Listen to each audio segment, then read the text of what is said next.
The Doom That Came to Sarnath by H.P. Lovecraft, written in 1920. There is in the land of Mnar a vast lake that is fed by no stream, and out of which no stream flows. 10,000 years ago, there stood by its shore the mighty city of Sarnath, but Sarnath stands there no more. It is told that in the immemorial years when the world was young, before ever the men of Sarnath came to the land of Mnar, another city stood beside the lake, the gray stone city of Ib, which was old as the lake itself, and peopled with beings not pleasing to behold. Very odd and ugly were these beings, as indeed are most beings of a world yet inchoate and rudely fashioned. It is written on the brick cylinders of Cathedron that the beings of Ib were in hue as green as the lake, and the mists that rise above it, that they had bulging eyes, pouting flabby lips, and curious ears, and were without voice. It is also written that they descended one night from the moon in a mist, they and the vast still lake, and the gray stone city of Ib. However this may be, it is certain that they worshipped a sea-green stone idol, chiseled in the likeness of Bakrug, the great water lizard, before which they danced horribly when the moon was gibbous. And it is written in the papyrus of Larnac that they one day discovered fire, and thereafter kindled flames on many ceremonial occasions. Not much is written of these beings, because they lived in very ancient times, and man is young, and knows little of the very ancient living things. After many eons, men came to the land of Mnar, dark shepherd folk with their fleecy flocks, who built Thra, Larnac, and Cathedron on the winding river Ai, and certain tribes, more hardy than the rest, pushed on to the border of the lake and built Sarnath at a spot where precious metals were found in the earth. Not far from the great city of Ib did the wandering tribes lay the first stones of Sarnath, but with their marveling was mixed hate, for they thought it not meet that beings of such aspect should walk about the world of men at dusk. Nor did they like the strange sculptures upon the grey monoliths of Ib, for those sculptures were terrible, with great antiquity. Why the beings and sculptures lingered so late in the world, even until the coming of men, none can tell, unless it was because the land of Mnar is very still, and remote from most other lands, both of waking and of dream. As the men of Sarnath beheld more of the beings of Ib, their hate grew, and it was not less because they found the beings weak and soft as jelly to the touch of stones and spears and arrows. So one day, the young warriors, the slingers and the spearmen and the bowmen, marched against Ib and slew all the inhabitants thereof, pushing the queer bodies into the lake with long spears, because they did not wish to touch them, and because they did not like the grey sculptured monoliths of Ib, they cast these also into the lake, wondering from the greatness of the labor however the stones were brought from afar, as they must have been, since there is naught like them in all the land of Mnar, or in the lands adjacent. Thus, of the very ancient city of Ib was nothing spared, save the sea-green stone idol, chiseled in the likeness of Bakrug, the water lizard. This the young warriors took back with them to Sarnath, as a symbol of conquest over the old gods and beings of Ib, and a sign of leadership in Mnar. But on the night after it was set up in the temple, a terrible thing must have happened, for weird lights were seen over the lake, and in the morning the people found the idol gone, and the high priest Taran-ish lying dead, as from some fear unspeakable. And before he died, Taran-ish had scrawled upon the altar of chrysolite, with coarse, shaky strokes, the sign of doom. After Taran-ish, there were many high priests in Sarnath, but never was the sea-green stone idol found, and many centuries came and went, wherein Sarnath prospered exceedingly, so that only priests and old women remembered what Taran-ish had scrawled upon the altar of chrysolite.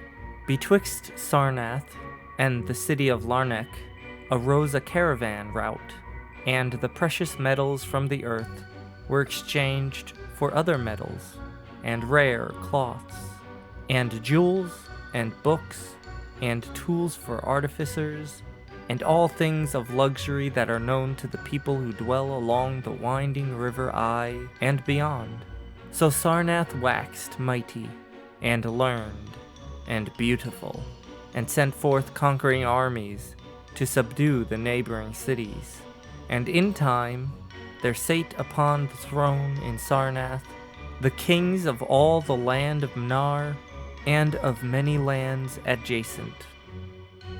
The wonder of the world, and the pride of all mankind was Sarnath the Magnificent. Of polished desert-quarried marble were its walls, in height 30 cubits, and in breadth 75, so that chariots might pass each other as men drave them along the top. For full 500 stadia did they run, being open only on the side toward the lake, where green stone sea-wall kept back the waves that rose oddly once a year, at the festival of the destroying of Ib. In Sarnath were 50 streets from the lake to the gates of the caravans, and 50 more intersecting them. With onyx they were paved, save those whereon the horses and camels and elephants trod, which were paved with granite. And the gates of Sarnath were as many as the landward ends of the streets, each of bronze, and flanked by the figures of lions and elephants, carven from some stone no longer known among men. The houses of Sarnath were of glazed brick and chalcedony, each having its walled garden and crystal lakelet. With strange art were they builded, for no other city had houses like them, and travelers from Thra and Larnek and Cathedron marveled at the shining domes wherewith they were surmounted.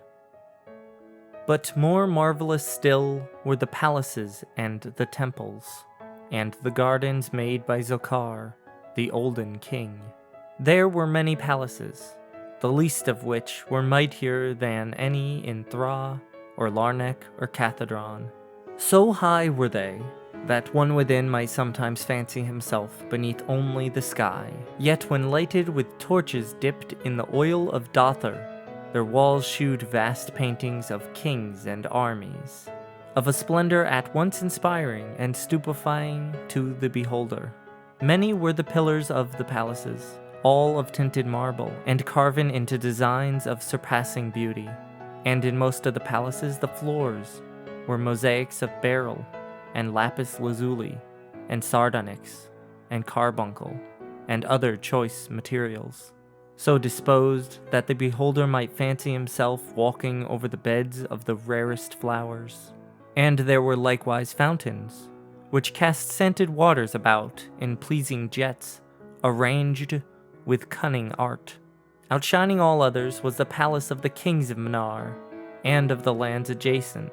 On a pair of golden, crouching lions rested the throne, many steps above the gleaming floor, and it was wrought of one piece of ivory, though no man who lives knows whence so vast a piece could have come.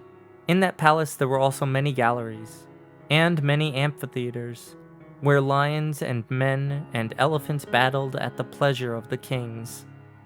Sometimes the amphitheaters were flooded with water conveyed from the lake in mighty aqueducts, and then were enacted stirring sea fights or combats betwixt swimmers and deadly marine things. Lofty and amazing were the 17 tower-like temples of Sarnath, fashioned of a bright, multicolored stone not known elsewhere. A full 1,000 cubits high stood the greatest among them, wherein the high priests dwelt, with a magnificence scarce less than that of the kings.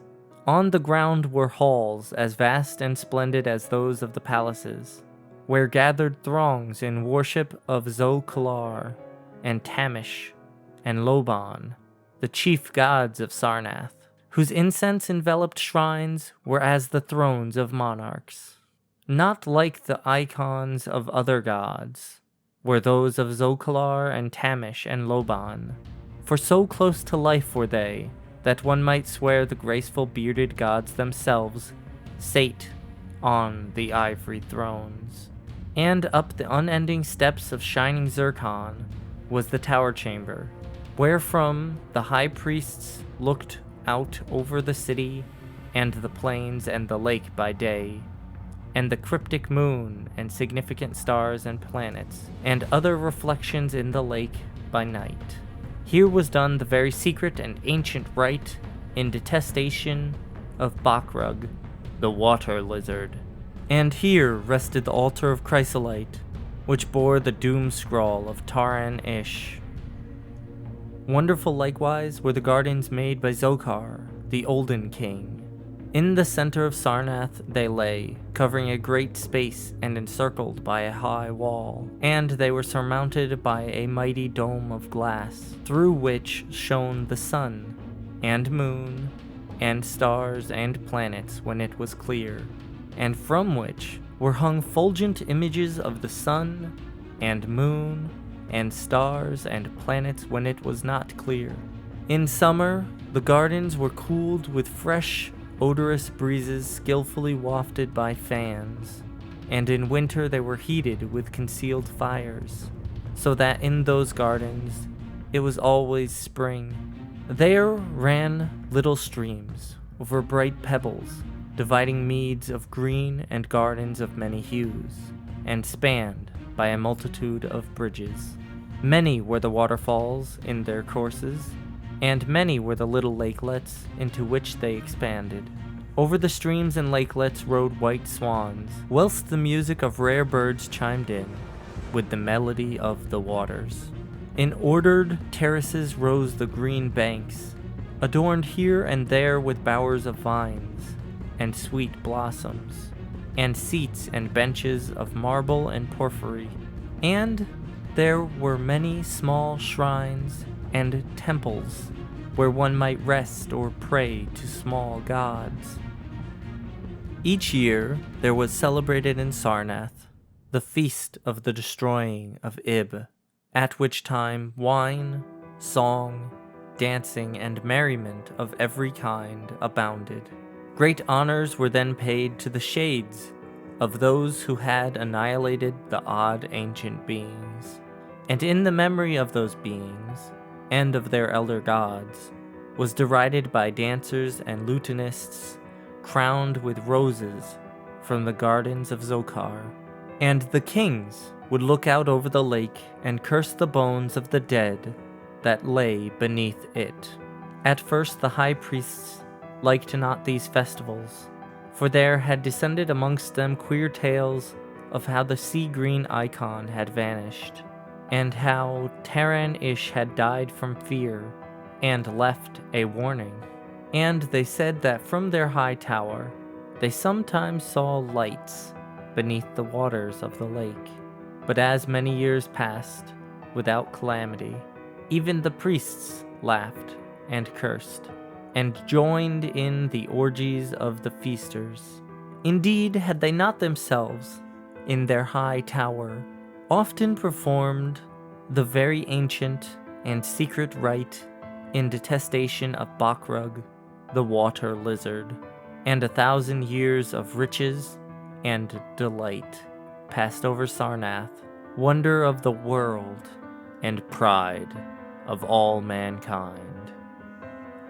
Gorgeous beyond thought was the feast of the 1,000th year of the destroying of Ib, For a decade had it been talked of in the land of Mnar, and as it grew nigh, there came to Sarnath on horses and camels and elephants men from Thra, Larnek, and Cathedron, and all the cities of Mnar, and the lands beyond.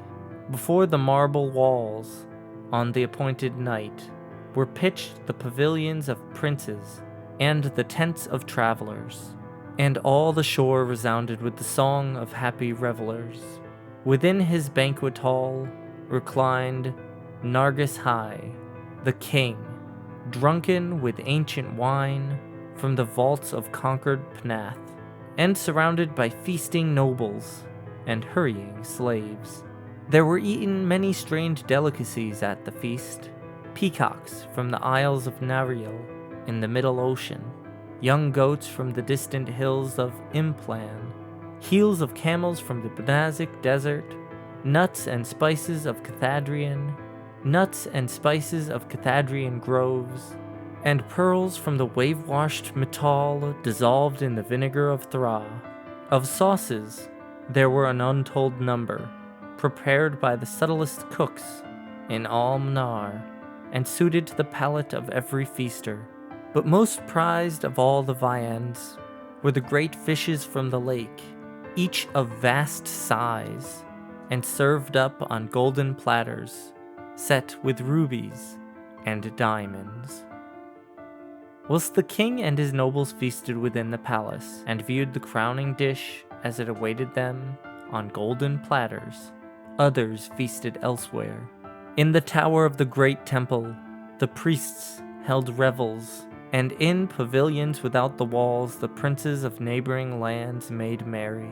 And it was High Priest Gnai Ka who first saw the shadows that descended from the gibbous moon into the lake, and the damnable green mists that arose from the lake to meet the moon, and to shroud in a sinister haze the towers and the domes of fated Sarnath. Thereafter those in the towers and without the walls beheld strange lights on the water, and saw that the grey rock Akurion, which was wont to rear high above it near the shore, was almost submerged. And fear grew vaguely yet swiftly, so that the princes of Larnek and of Far Rokal took down and folded their tents and pavilions, and departed for the River Eye, though they scarce knew the reason for their departing. Then, close to the hour of midnight, all the bronze gates of Sarnath burst open, and emptied forth a frenzied throng that blackened the plain, so that all the visiting princes and travelers fled away in fright. For on the faces of this throng was writ a madness born of horror unendurable, and on their tongues were words so terrible that no hearer paused for proof. Men whose eyes were wild with fear shrieked aloud of the sight within the king's banquet hall, where through the windows were seen no longer the forms of Nargis High and his nobles and slaves, but a horde of indescribable, green, voiceless things, with bulging eyes, pouting, flabby lips, and curious ears. Things which danced horribly, bearing in their paws golden platters set with rubies and diamonds, containing uncouth flames. And the princes and travelers, as they fled from the doomed city of Sarnath, on horses and camels, looked again upon the mist-begetting lake, and saw the grey rock Akurion was quite submerged. Through all the land of Mnar and the lands adjacent spread the tales of those who had fled from Sarnath, and caravans sought that accursed city and its precious metals no more. It was long ere any traveler went thither, and even then only the brave and adventurous young men of distant Felona dared make the journey. Adventurous young men of yellow hair and blue eyes, who are no kin to the land of Mnar, These men indeed went to the lake to view Sarnath, but though they found the vast still lake itself, and the grey rock Akurion which rears high above it near the shore, they beheld not the wonder of the world, and pride of all mankind. Where once had risen walls of 300 cubits and towers yet higher, now stretched only the marshy shore, and where once dwelt 50 millions of men, now crawled only the detestable, green, water lizard. Not even the mines of precious metal remained, for doom had come to Sarnath. But half buried in the rushes was spied a curious green idol of stone, an exceedingly ancient idol coated with seaweed and chiseled in the likeness of Bakrug, the great water lizard. That idol, enshrined in the high temple at Larnek, was subsequently worshipped beneath the gibbous moon throughout the land of Mnar.